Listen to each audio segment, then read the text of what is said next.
What if I told you that the most famous quote in history is a total scam? You know the one. The ultimate symbol of rich people being out of touch, cruel, and stupid. Let them eat cake. It's the line that supposedly got Marie Antoinette's head chopped off. It's the line we quote every time a billionaire takes a private jet to a climate conference. Stop right there. That is absolute 100% historical garbage. Marie Antoinette never said that. In fact, that line was written by the philosopher Jean-Jacques Rousseau when Marie was literally a 10-year-old girl living in Austria. She hadn't even packed her bags for France yet. So why do you believe it? Why does everyone believe it? Because Marie Antoinette wasn't just a queen. She was patient zero for fake news. She was the first victim in human history of cancel culture. Welcome to the real story. Forget the Sofia Coppola movie with the pastel macarons and the indie rock soundtrack. We are going deep into the rot of the 18th century. You think you know her? You think she was the villain psych? She was the ultimate Nepo baby, sure. She was the world's first global influencer. But mostly, she was a scapegoat. The pamphlets that destroyed her reputation, the libelles, were the 18th century equivalent of unhinged 4chan threads or toxic Twitter deepfakes. They accused her of incest, of lesbian orgies, of bathing in the blood of the poor. None of it was true, but the people of France believed it. Why? Because they were hungry, they were angry, and they needed a face to put on their misery.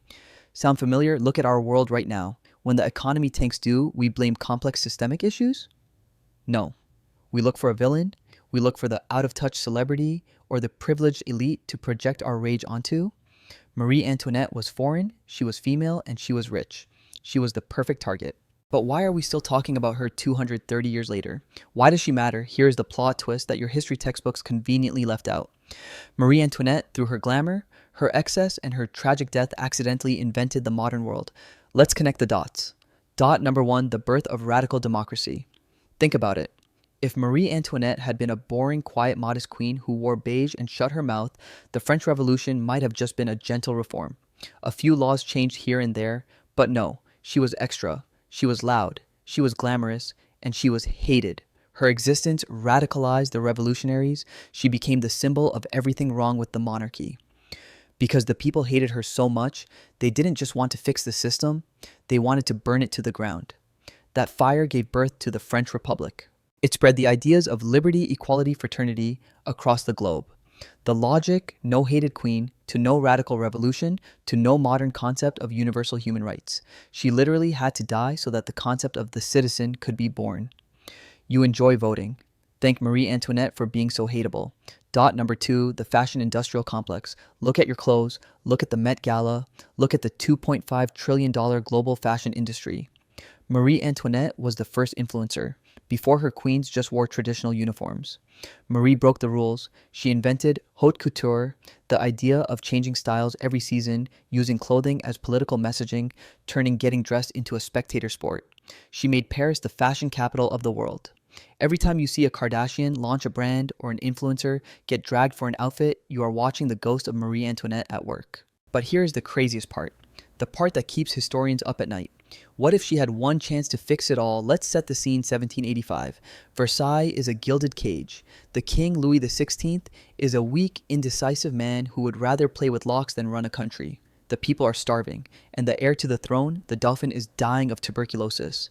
The dynasty is hanging by a thread. The sharks are circling. But what if a medical miracle happened? Imagine this. It's 1786. The doctors rush in. The queen has given birth. Not to a sickly child, but to a strapping, healthy, spare heir. A second son. In our timeline, this actually happened. Louis Charles was born. But in our what-if scenario, imagine if this birth had actually worked to change the narrative.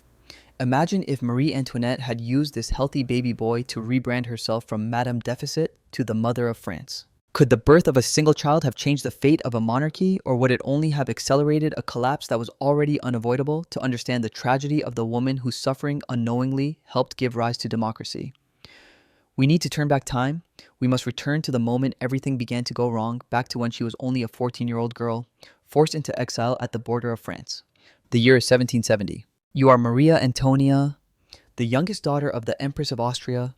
You are 14, blonde, blue-eyed, and the it girl of European royalty. But let's be honest, you are not a person. You are an asset. Your mother, Empress Maria Theresa, the original Tiger Mom, is sending you to France to marry the future king. This isn't a fairy tale. It's a transaction, a political maneuver designed to prevent war. You are quite literally, a human peace treaty. Your journey ends on a neutral island in the Rhine River, suspended between Germany and France. And this is where the nightmare truly begins. The French court informs you that nothing from Austria is allowed to cross the border. Not your belongings, not your companions, not even your beloved dog, Mops. You are taken into a guarded pavilion and ordered to abandon everything that connects you to who you were. Your familiar clothes are removed. Your identity is replaced. You are dressed in rigid, suffocating French silk. Your face is layered with powder until it feels unfamiliar, distant, almost unreal. This isn't a transformation, it's an erasure. The message of forget who you are, you belong to us now. You walk out of that tent not as Marie Antoinette, but as Marie Antoinette, and you are completely alone. The husband problem, the limp issue, you arrive at Versailles. It smells like unwashed bodies and expensive perfume. It's a Shark Tank in silk, and then you meet your husband, Louis Auguste. He is 15. He is socially awkward, chubby, and terrifyingly shy. He cares more about hunting and masonry than he does about girls. The wedding night, total disaster. Nothing happens. And I don't mean it was bad. I mean nothing happened. And it stays that way for 7 years. Can you imagine the pressure? The entire job of a queen is to produce an heir. That's it. That's the job description. Every morning, the courtiers check your bedsheets. Every letter from your mother screams at you. Are you pregnant yet? Why aren't you charming him? The French ambassadors are writing home. The king cannot perform. The whole world is discussing your sex life or lack thereof. You are labeled frigid. You are blamed. In reality, Louis likely had a minor medical condition phimosis that made sex painful and he was too scared to get the surgery. But nobody blamed the king.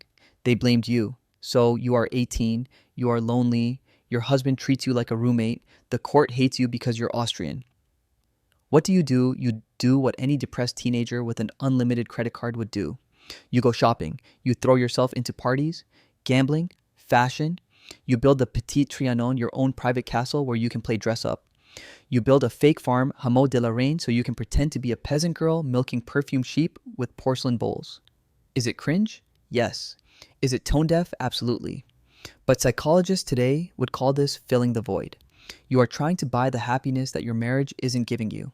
You are building a wall of diamonds between you and your sadness, and the French people are watching, and they are taking notes. While you are busy picking out fabrics for your new dresses, France is burning.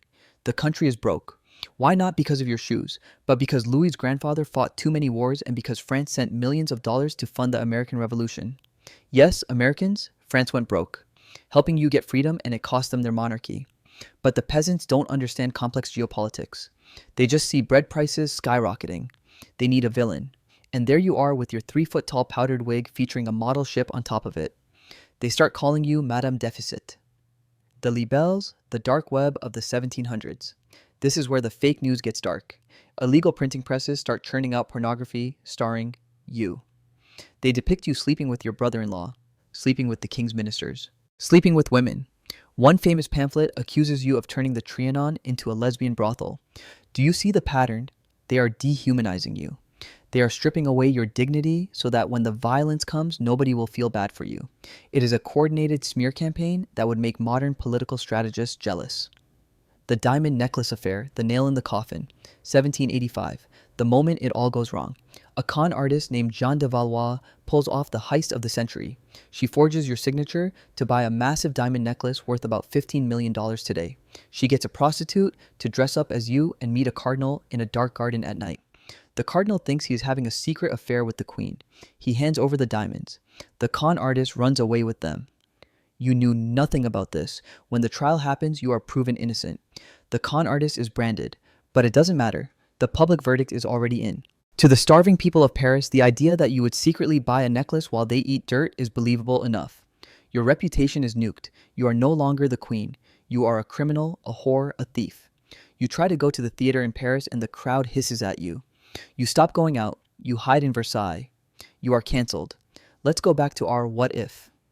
It's 1786. You have finally done your duty. You have given birth to Louis Charles, a healthy bouncing baby boy. You try to pivot. You hire a PR team, literally the painter Elisabeth Vigée Lebrun, to paint you as a mother of the nation. The portraits show you in simple velvet holding your children. No jewelry, no wigs, just a mom. The message, look, I'm not a monster, I'm just like you, but it's too late to apologize. The revolutionaries look at that healthy baby boy and they don't see a miracle. They see a threat. If the monarchy has a strong heir, the revolution might fail. This is the dark irony. By securing the succession, you actually raise the stakes. Now the radicals know they can't just wait for the king to die. They have to actively destroy the family line. 1789, the end of the world. The Bastille falls. October 1789, the Women's March on Versailles. Imagine waking up to the sound of 7,000 angry Parisian market women screaming for your blood. They are shouting that they want to cut off the Austrian whore's head and fry her liver. They storm the palace. They kill your bodyguards and mount their heads on pikes. You run barefoot through a secret passage to the king's bedroom just seconds before they hack your bed to pieces. You have to step out onto the balcony. You bow to the mob. The laser sights of hundreds of muskets are trained on your heart. For a second, your bravery stuns them. They lower their guns, but the demand is clear to Paris. You are dragged out of Versailles. You will never see it again. You are now a prisoner in the Tuileries Palace. The golden cage is gone. Now it's just a cage. June 1791. You convince Louis to run. You dress up as a governess. You pack into a carriage at midnight. But Louis, oh Louis, he is the worst escape artist in history. He insists on stopping for a picnic. He insists on a comfortable carriage that moves slowly. And then he gets recognized by a postmaster who looks at a coin with the king's face on it and says, "Wait a minute, I know that nose." You are caught at Varennes, just miles from safety.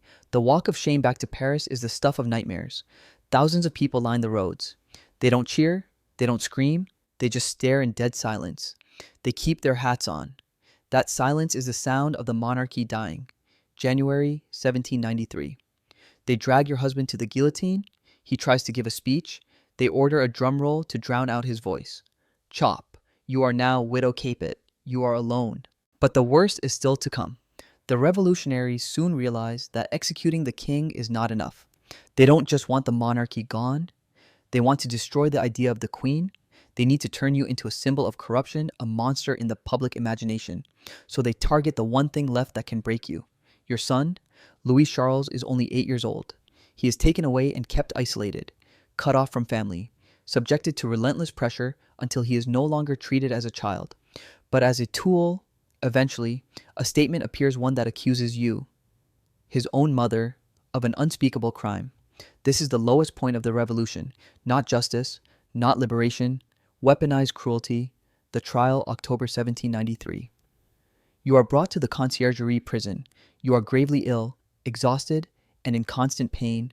You stand in a worn black dress, barely holding yourself upright. You face the revolutionary tribunal. The charges come one after another. Treason. Secret communications with Austria. Every rumor the crowd is willing to believe. You respond with restraint. You deny each accusation. And then Hébert, the prosecutor, delivers the final blow. He invokes the statement taken from your son. The room falls silent. Even the radical women in the crowd, the tricoteuses who knit while watching executions, hold their breath. It is a bridge too far. And in this moment, Marie Antoinette, the frivolous party girl, disappears. The queen rises. She stands up. She looks directly at the crowd. Her voice cracks, but it carries to the back of the room. If I have not answered, it is because nature itself refuses to answer such a charge laid against a mother. She turns to the women in the audience. I appeal to all mothers who may be present here. Electric shock. The crowd is stunned. For a second, just a second, they see her as a human being. But the verdict was written before the trial started. Guilty. On all counts. October 16th, 1793. They cut your hair off with kitchen shears. They tie your hands behind your back so tight your elbows touch. They don't give you a closed carriage like the king. You ride in a tumbrel, an open cart usually used for hauling manure. You ride for an hour through the streets of Paris. The mob is spitting at you, throwing rotting vegetables, screaming, "Whore." You sit straight. You stare ahead. You do not give them the satisfaction of seeing you cry. Painter Jacques-Louis David sketches you from a window. In the drawing, you look old, broken, but defiant. The Habsburg lip is set in stone. You climb the scaffold. You accidentally step on the executioner's foot. Your last words, "Pardonnez-moi, monsieur. Je ne l'ai pas fait exprès. Pardon me, sir. I did not mean to do it." Polite to the bitter end. The executioner lifts your head. The crowd roars, "Vive la République." So was she a villain? She spent money while people starved. She was politically naive.